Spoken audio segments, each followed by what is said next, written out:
सड़कें सूनी हो जाएं तो संसद हमारा हो जाता है। आज संसद हमारा हो गया है, ये बात सिद्ध हो गई। और मंदिर के अंदर बैठकर कोई अभद्रता फैलाता है।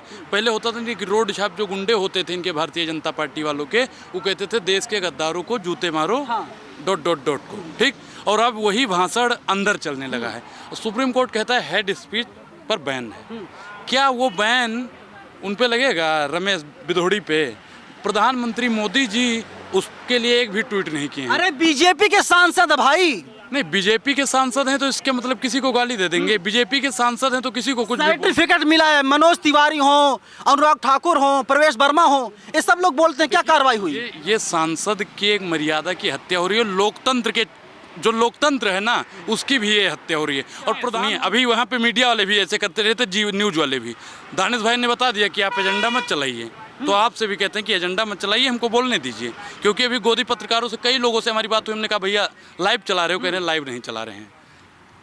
अरे पत्रकार क्या करें, नौकरी करते हैं बेचारे, ठीक है, घर परिवार चलता है, जो उससे पैसा मिलता है 2-4 हजार, 10 हजार, 20 हजार, 50 हजार, 1 लाख रुपया। मैं कहता हूँ बाबा साहब भीमराव अम्बेडकर ने कहा था कि 100 दिन बकरियों की तरह जीने से अच्छा है एक दिन शेर का जिया जाए।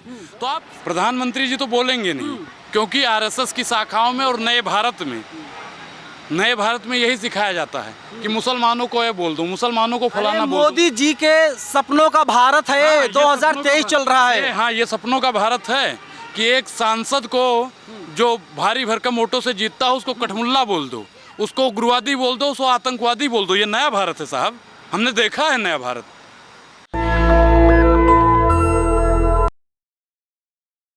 बीजेपी के सांसद रमेश बिधूड़ी के द्वारा बहुजन समाज पार्टी के सांसद दानिश अली को गालियां दी गई, उन्हें मुल्ला कहा गया, कटुआ कहा गया और ना जाने क्या क्या कहा गया। उसको हम आपको नहीं बता सकते क्योंकि इतना ज़्यादा वो भाषा उनकी अभद्र थी। ये देखिए, कुंवर दानिश अली का बंगला है, हम उनके बंगले के बाहर मौजूद हैं और अंदर हमने उनसे बातचीत किया तो उन्होंने साफ तौर पर नेशनल दस्तक से कहा कि अगर उन्हें इंसाफ नहीं मिलता, उन्हें जस्टिस नहीं मिलता, वे लोकसभा छोड़ देंगे, यानी इस्तीफा दे देंगे। आप सोचिए उनके दर्द को। और भारतीय जनता पार्टी सिर्फ खाना पूर्ति करने का काम कर रही है।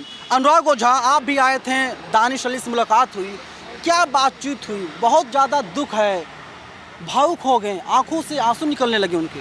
जी, मैंने यहाँ पे पूरी सच्चाई देखी और मतलब जो एक सांसद की जो वो होती है ना, मर्यादा होती है। वो सदन एक मंदिर है और मंदिर के अंदर बैठकर कोई अभद्रता फैलाता है। पहले होता था कि रोड छाप जो गुंडे होते थे इनके भारतीय जनता पार्टी वालों के, वो कहते थे देश के गद्दारों को जूते मारो, डॉट डॉट डॉट को, ठीक।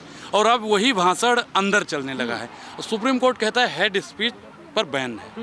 क्या वो बैन उन पे लगेगा, रमेश बिधोड़ी पे? प्रधानमंत्री मोदी जी उसके लिए एक भी ट्वीट नहीं किए हैं। अरे बीजेपी के सांसद भाई, नहीं, बीजेपी के सांसद हैं तो इसके मतलब किसी को गाली दे देंगे। बीजेपी के सांसद हैं तो किसी को कुछ सर्टिफिकेट मिला है। मनोज तिवारी हो, अनुराग ठाकुर हो, प्रवेश वर्मा हो, ये सब लोग बोलते हैं क्या कार्रवाई हुई? ये सांसद की एक मर्यादा की हत्या हो रही है। लोकतंत्र के जो लोकतंत्र है ना, उसकी भी ये हत्या हो रही है। और प्रधानमंत्री जी, रक्षा मंत्री जी, गृह मंत्री जी, इन सब के संज्ञान में ऐसे गुंडे, ऐसे अपराधी पलते हैं। मैं उनको सांसद नहीं कहूंगा। अरे बिधूड़ी सांसद हैं, कई टर्म से लगातार सांसद बन रहे हैं। सांसद ईवीएम उनको बना रहा है, जनता थोड़ी बना रही है। ऐसे गुंडे माहौलियों को आप बता दोगे कि सांसद उनको बना दिया?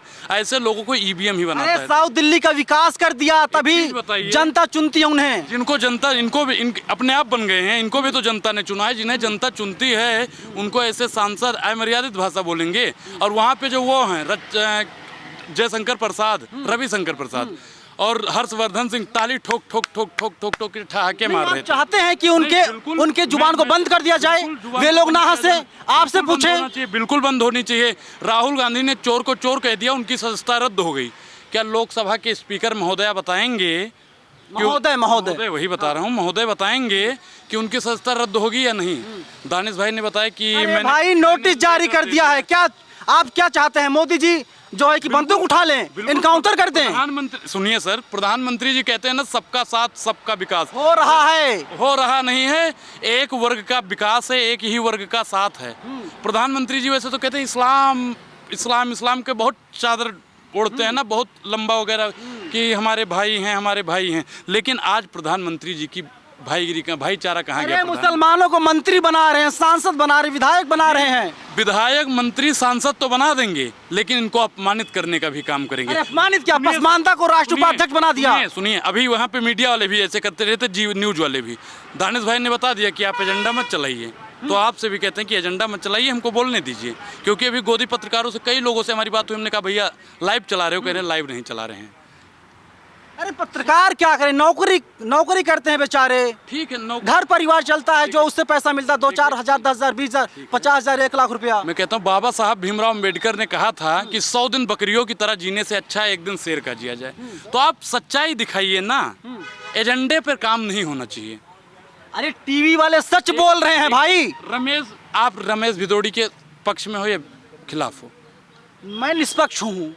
एक चीज बताइए, उन्होंने जो कहा है ठीक है, मुल्ला बोल दिया ठीक है, उनका हेड स्पीच देना ठीक है। सुरेश चौहान के कह रहे मुल्ला को मुल्ला ना बोला जाए, क्या बोला जाए? चोर को चोर ना बोले तो क्या बोले? तो चोर को चोर उन्होंने बोला तो उनकी सदस्यता क्यों रद्द हुई थी राहुल गांधी की? अगर ये निष्पक्ष है, अगर राहुल के प्रवक्ता हैं आप? बिल्कुल, मैं जनता का प्रवक्ता हूँ, जनता के बातों का हक अधिकार की बात करता हूँ, तो जनता का प्रवक्ता हूँ। एक चीज बताइए कि अगर लोकसभा अध्यक्ष जी, स्पीकर जी इस पर कार्रवाई नहीं करते हैं, तो कहीं ना कहीं इस संगीन आरोप पे वो भी लिप्त हैं। प्रधानमंत्री जी तो बोलेंगे नहीं, क्योंकि आरएसएस की शाखाओं में और नए भारत में यही सिखाया जाता है कि मुसलमानों को ये बोल दो, मुसलमानों को फलाना बोल दो। मोदी जी के सपनों का भारत है, 2023 चल रहा है। हाँ, ये सपनों का भारत है कि एक सांसद को जो भारी भरकम वोटों से जीतता हो उसको कठमुल्ला बोल दो, उसको उग्रवादी बोल दो, उसको आतंकवादी बोल दो। ये नया भारत है साहब, हमने देखा है नया भारत, जहाँ पे अगर कोई मोदी जी के विपक्ष में बोल दे तो उसे उग्रवादी बोल दो साहब। यही तो नया भारत है, ये प्रधानमंत्री जी का नया भारत नहीं है साहब। मोदी जी कहते हैं, मोदी सुनिए मेरी बात, अरे सुनिए मेरी बात, मोदी जी कहते हैं महिलाओं का सम्मान हो रहा, मुसलमानों का साथ है उनके साथ, तभी लगातार बीजेपी आगे बढ़ती जा रही है। देखिए, मुसलमानों का साथ है, लेकिन अब मुसलमान भाइयों को जागने और समझने की ज़रूरत है। और मायावती, बसपा की जितने भी पार्टी के लोग हैं ना, उनको भी जागने की ज़रूरत है कि बहन मायावती को भी राज्यसभा में बोलने नहीं दिया गया था, उन्होंने इस्तीफा दिया था। और अभी दानिश भाई ने भी बताया कि हम इस्तीफा दे देंगे अगर हमारे हकों की रक्षा नहीं होती है, हमें मतलब इंसाफ नहीं मिलता है, तो हम इस्तीफा दे देंगे। तो मतलब कब तक बहुजन समाज के लोगों को टारगेट किया जाएगा? कब तक मुसलमानों को, एक विशेष धर्म के लोगों को टारगेट किया जाएगा?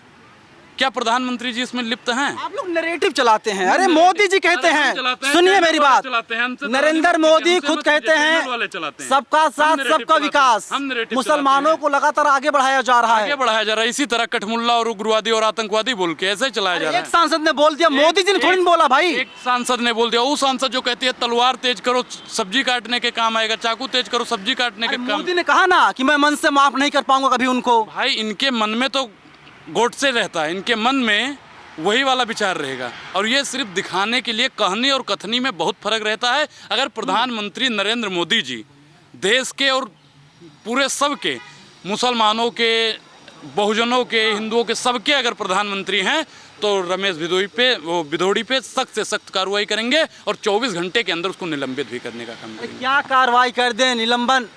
आप बीजेपी के भाई, बिल्कुल बीजेपी, उनके पास 303 सांसद, कोई फर्क नहीं पड़ेगा। मैं क्या कह रहा हूँ, फर्क नहीं पड़ेगा तो साहब कीजिएगा ना, करिए उनको। अगर फर्क नहीं पड़ता है तो आप बिल्कुल कीजिए उनको। कितना फंड मिलता कांग्रेस से एजेंडा चलाने के लिए? भारतीय जनता पार्टी की और मोदी जी का कसीदा पढ़ने के लिए जितना पेमेंट आपको मिलता है उतना ही हमको मिलता है। मुझे कुछ दिलवा दो, मुझे कुछ दिलवा दो, मैं ऑन कैमरा बोल रहा हूँ। कम से कम दिल्ली में फ्लैट हो जाएगा मेरे पास, मैं किराए घर में रहता हूँ।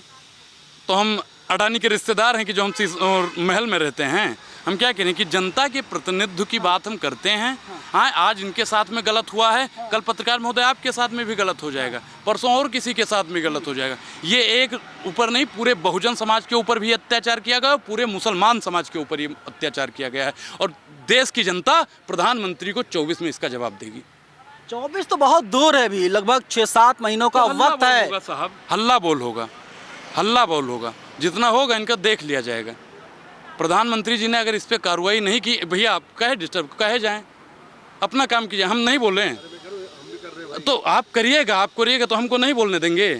अभी सर आपने देखा होगा कि जियो न्यूज वालों ने अपना एजेंडा चलाना चाहिए, नहीं मत कीजिएगा ना, हमको बोलने दीजिए, यही होता है सर। कौन छीन रहा आपका अधिकार? अरे कोई बात नहीं, एक चीज पॉइंट पर आइए, बोल रहे हैं अपना काम कीजिए ना, आप अपना काम करने हैं, हम भी तो बोल रहे हैं साहब, हम बोल रहे हैं ना, यही होता है। पार्लियामेंट में सांसदों को नहीं बोलने दिया जाएगा, वहाँ पे जब प्रवक्ता लोग जाएंगे तो मीडिया पैनल में उनको नहीं बोलने दिया जाएगा। जब कोई गरीब किसी दानिश अली जैसे सांसदों की आवाज़ उठाएगा, तब ऐसे जो पत्रकार आते हैं ना, बड़की मीडिया वाले, वो लोग कहेंगे कि आप जाइए। अच्छा, मैंने देखा लगभग देश के जितने नेशनल चैनल हैं सब लोग थे, कोई भी चैनल, नाम नहीं लूँगा मैं किसी का, तो वे लोग जिस तरीके से 1 to 1 कैसे टीटी कर रहे थे, प्रेस कॉन्फ्रेंस कवर किया, क्या लगता है टीवी पर दिखाया जाएगा या फिर जो निगेटिव होगा उसी को काट छाड़ के चलाया जाएगा?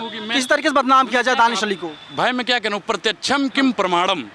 अभी मैं यहाँ पे खड़ा था, अभी भाई साहब ने कहा आगे जाइए आप। अरे कहे जाए भैया, आप अपनी पत्रकारिता करने आए हो, हम ना बोले हैं। वहाँ पे तो आप लोगों ने एजेंडा सेट कर दिया, और वहाँ पे दानिश भाई ने खुद बोला जी न्यूज़ को कि एजेंडा मत चलाइए। अब यहाँ पे अभी देखे नहीं, आज तक वाले खड़े थे। अब बताइए, ये हमारे जो बोलने की अधिकार हमें बाबा साहब ने दिया है, उसकी हत्या करने का भी अगर कोई काम करता है तो पहली तो मीडिया है और दूसरा उनके सांसद लोग हैं।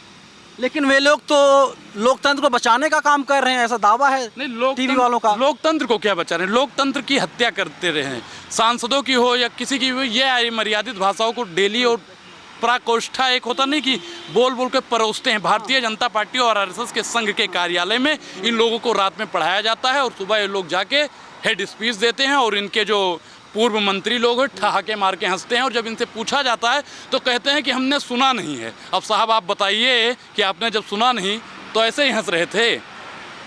हो सकता ना सुना, ईरानी जी चुप हैं, एक चीज बताइए, मोदी जी चुप हैं, अमित शाह जी चुप हैं, राजनाथ सिंह ने बोला है। राजनाथ ने कहा कि अगर बट है यदि और लेकिन, हाँ वही, अगर मतलब इन्होंने कहा है, मैंने सुना नहीं है, अगर इन्होंने कहा है तो मैं खेद व्यक्त करता हूँ। अब कोई प्रधानमंत्री जी को गरिया दे तो क्या कहेंगे कि अगर मैंने सुना है तो मैं खेद व्यक्त करता हूँ।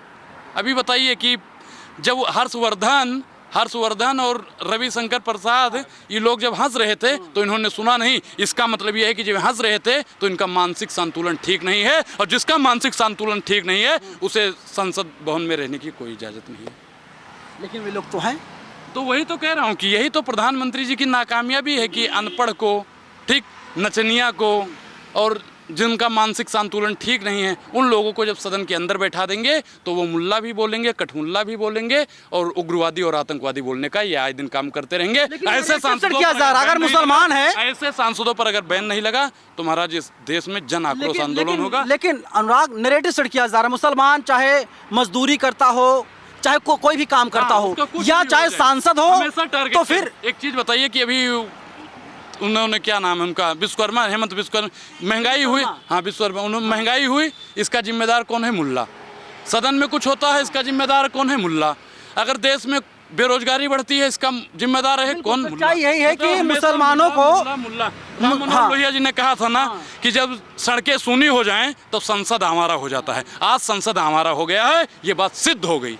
बिल्कुल, तमाम सांसदों का दावा है कि उन लोगों ने नहीं सुना कि विधूड़ी ने क्या कुछ कहा दानिश अली को, लेकिन अगर वहीं कुछ दानिश अली ने कहा होता तो सबकी आंखें और कान जो है वो खुल गया होता, सब लोग सुन लिए होते, अब तक बवाल मच गया होता, और टीवी चैनल पर 24 घंटे यही खबर चलाई जाती, बाकायदा शाम 4 बजे से लेकर के रात के 11 बजे तक इसी पर डिबेट करवाया जाता कि बहुजन समाज पार्टी के सांसद की हिम्मत कैसे हो गई कि वो इस तरीके की बातें कर रहा है। कटघरे में खड़ा किया जाता, सवाल पूछा जाता, और अब तक ना जाने क्या हो गया होता। लेकिन जो सांसद हैं जिनके ऊपर एलिगेशन लग रहे हैं, वे भारतीय जनता पार्टी के सांसद हैं, इसीलिए अभी तक कोई कार्रवाई नहीं हो रही है, और सिर्फ सो कॉल्ड नोटिस देने की बात लगातार की जा रही है। कैमरा पर्सन आशीष के साथ मैं नवीन कुमार नंदन, national Dastak, Pandara road, Delhi. National Dastak की आपसे गुजारिश है कि अगर इसको बचाना चाहते हैं तो नेशनल दस्तक को सब्सक्राइब करने के लिए रेड कलर के सब्सक्राइब बटन को दबाएं, फिर बेल आइकन की घंटी दबाएं। नेशनल दस्तक को बचाने के लिए बहुत जरूरी है कि हर खबर को शेयर करें, लाइक करें, कमेंट जरूर करें।